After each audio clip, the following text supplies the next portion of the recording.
Marcos, thereafter Senator Judge Aquino. Senator Marcos, you may proceed, ma'am, when you're ready. Thank you very much, Presiding Officer, and Attorney Lonto. Yes, ma'am. Nga pag-abot. Mapayat Hindi tulog, ma'am. aton Senado.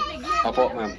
Okay, I'd like to affirm lang yung sinabi mo kanina na noong nangyari nga itong hating gabi na interview ni Vice President sa Zoom, agad-agad inorderan kayo, in-instructionan ng NBI na mag-imbestiga. Tama po yun? Hindi po, Your Honor.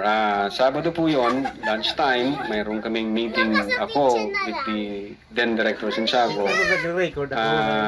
I think between 12 noon and 1 p.m. And then mayroong instruction na nanggaling kay Delta Santiago na, Jeremy, may kumakalat sa social media, may mga utterances na ginawa ang Vice Presidente. Imbestigahan natin. Since may cyber aspect ito, imbestigahan nyo na.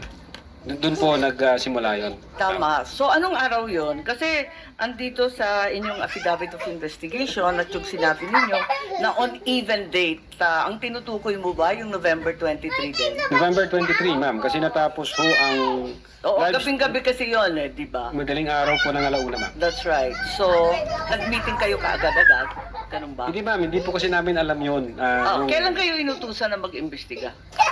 During lunchtime, nung may meeting kami ni then Director Santiago, pero iba ho ang iniimbestigahan namin krimen. Kailan kayo sinabihan ng DOJ na mag-imbestiga? Anong araw? That same day, ma'am. Kaya nga, after November 23. November 23. Oo, pareho lang. Yun ang sinabi ninyo kanina nung tinatanong kayo ng counsel ng prosecution. Yan din ang nakasaad. On even date ang nakasabi sa inyong Opo. affidavit. Yes, ma'am. Okay. So, nag-umpisa na kayo. Kwento nga ninyo for pag-abot. Mapayat Hindi tulog, ma'am. aton Senado. Opo, ma'am.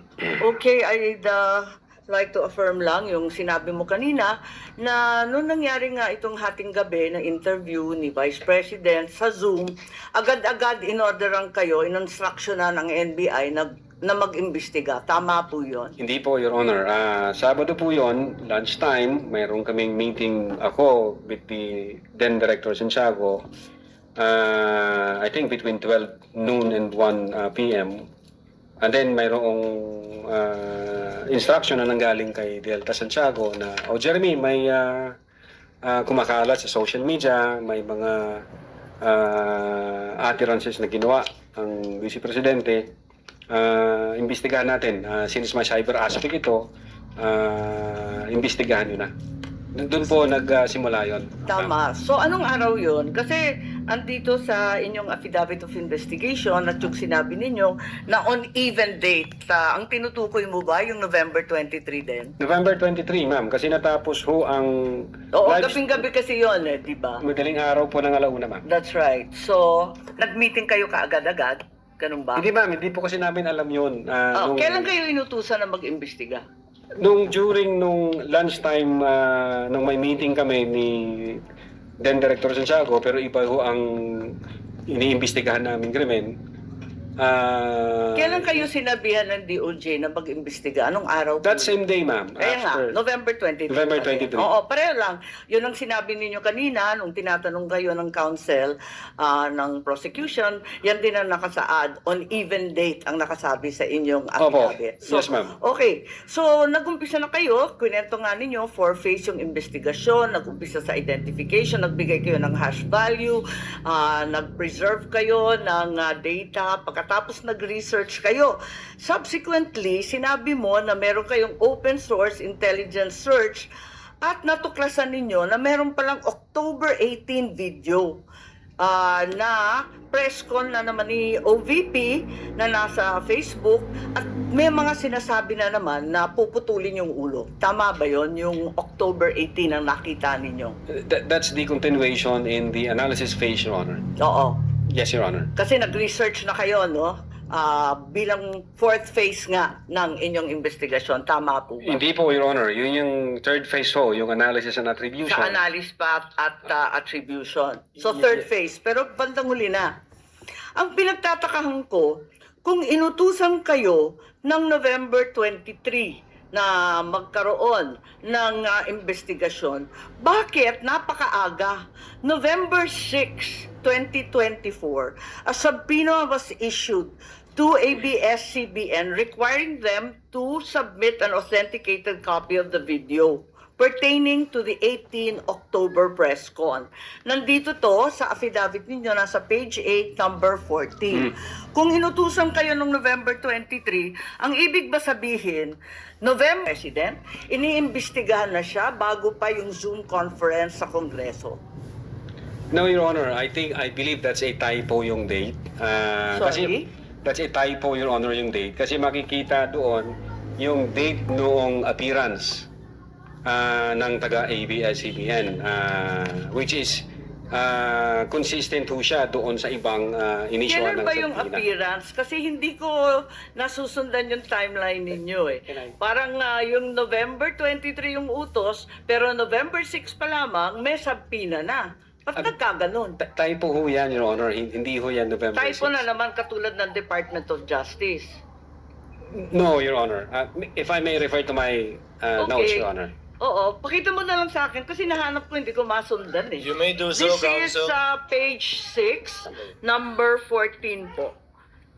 November 6, 2024, subpoena to ABS-CBN.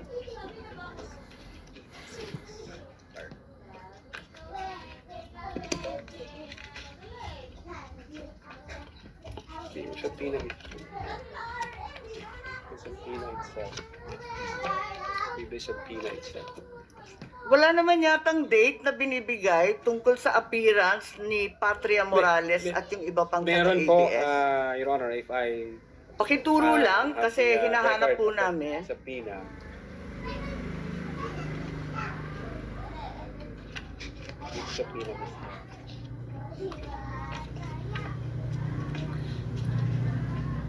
For information, the time of Senator Judge Marcos is over. Kindly. Yes, but he's still responding Of course, to the we same will wait for question the if you will response, allow.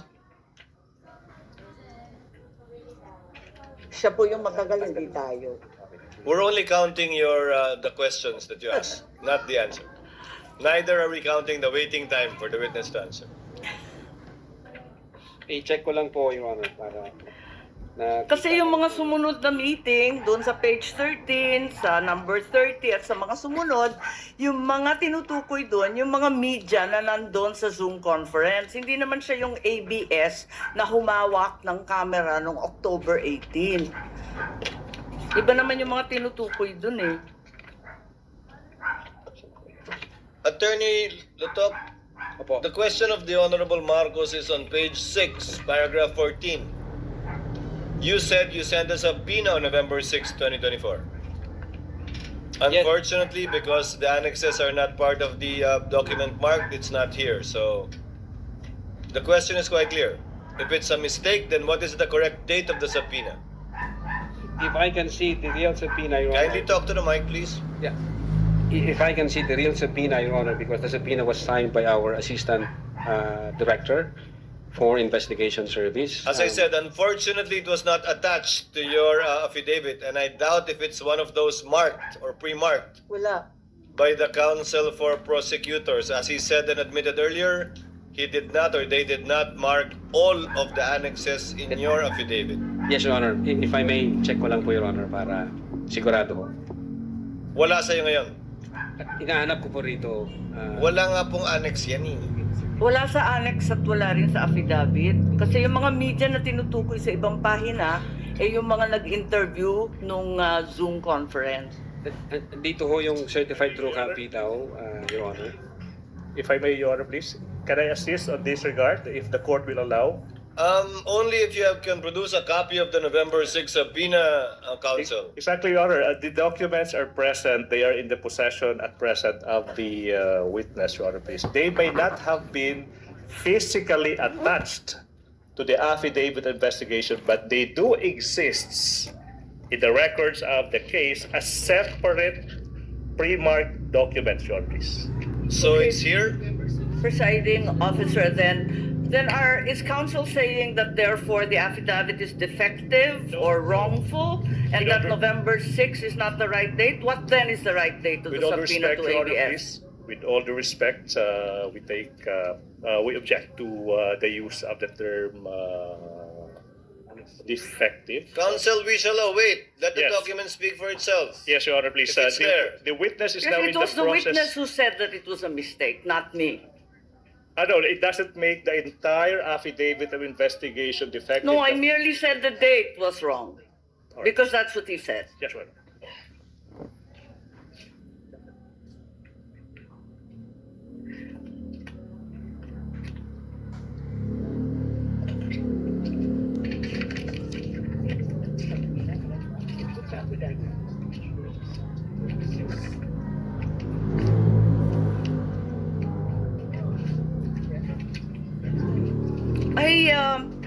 It's just been brought to my attention that in fact, presiding officer, 2 documents were issued on November 6. Not only the subpoena to ABS-CBN, but further the affidavit of investigation regarding the October 18 press con.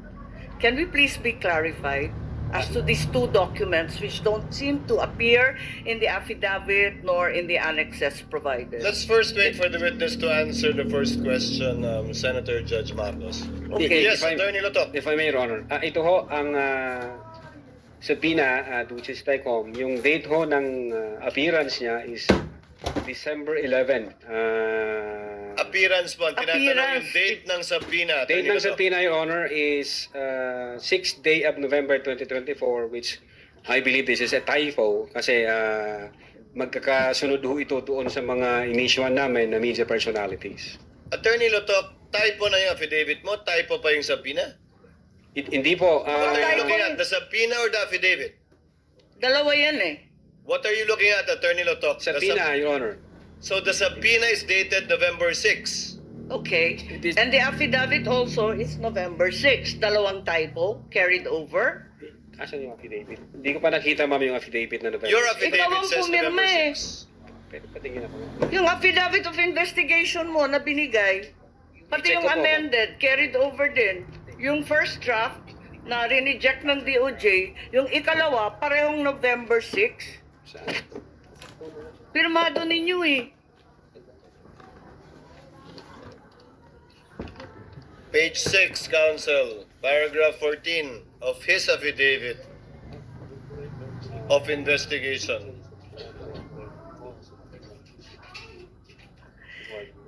Yes, Your Honor. It's November 6, 2024 ang nakasulat dyan. So typo din yan? Is it your testimony na typo din yan?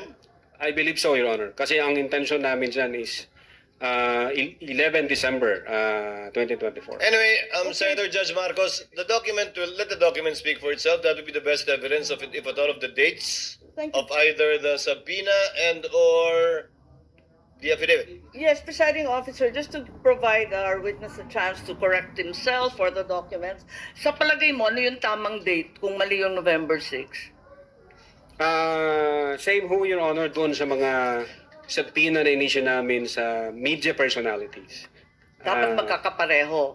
Yes, magkakasunod po yun. Okay, sige. Maraming salamat. Thank you very much, presiding officer. Damang salamat. Subpoena, Duces Tecom, yung date ho ng appearance niya is December 11. Appearance po. Ang tinatanong yung Appearance. date ng subpoena. Date Attorney ng Lotok. subpoena, Your Honor, is 6th day of November 2024, which I believe this is a typo kasi magkakasunod ho ito doon sa mga inisyuan namin na media personalities. Attorney Lotok, typo na yung affidavit mo? Typo pa yung subpoena? Hindi po. What are you typo looking yun. at? The subpoena or the affidavit? Dalawa yan eh. What are you looking at, Attorney Lotok? The subpoena, Your Honor. So the subpoena is dated November 6. Okay. It is- And the affidavit also is November 6. Dalawang typo carried over. Asan yung affidavit? Hindi ko pa nakita, ma'am, yung affidavit na November. Your Ikaw affidavit ang says pumirma November eh. 6. Pwede patingin ako. Yung affidavit of investigation mo na binigay, pati I-check yung ko po, amended, carried over din. Yung first draft na rineject ng DOJ, yung ikalawa, parehong November 6. Saan? Pirmado ninyo eh. Page 6, counsel, paragraph 14 of his affidavit of investigation.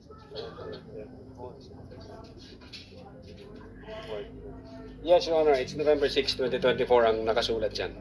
So typo din yan? Is it your testimony na typo din yan? I believe so, Your Honor. Kasi ang intention namin dyan is 11 December 2024. Anyway, Senator Judge Marcos, the document will let the document speak for itself. That would be the best evidence of it, if at all, of the dates Thank you. of either the subpoena and or the affidavit. Yes, presiding officer, just to provide our witness a chance to correct himself for the documents, sa palagay mo, ano yung tamang date kung mali yung November 6?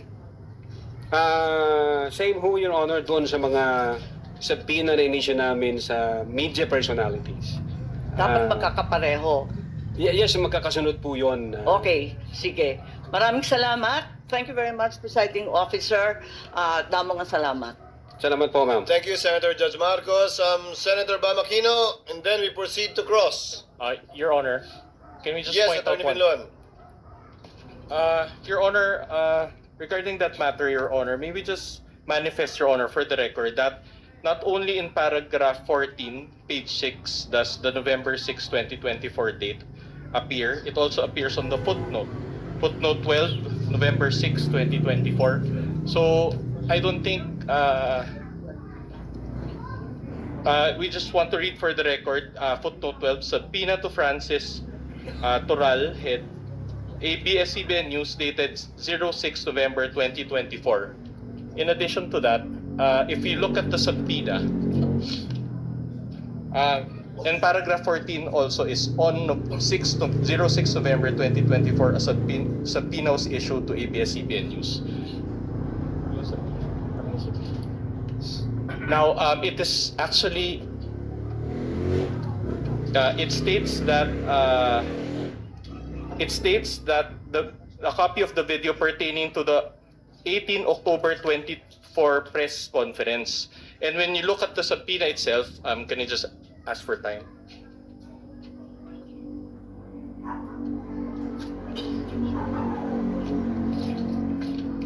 The subpoena, if you look at the subpoena, there's an attachment, and the photo there contained therein actually pertains to the 18 October 2024 press briefing. So in other words, Your Honor, this is a substantive, this is not a mere typography. Objection, Your Honor.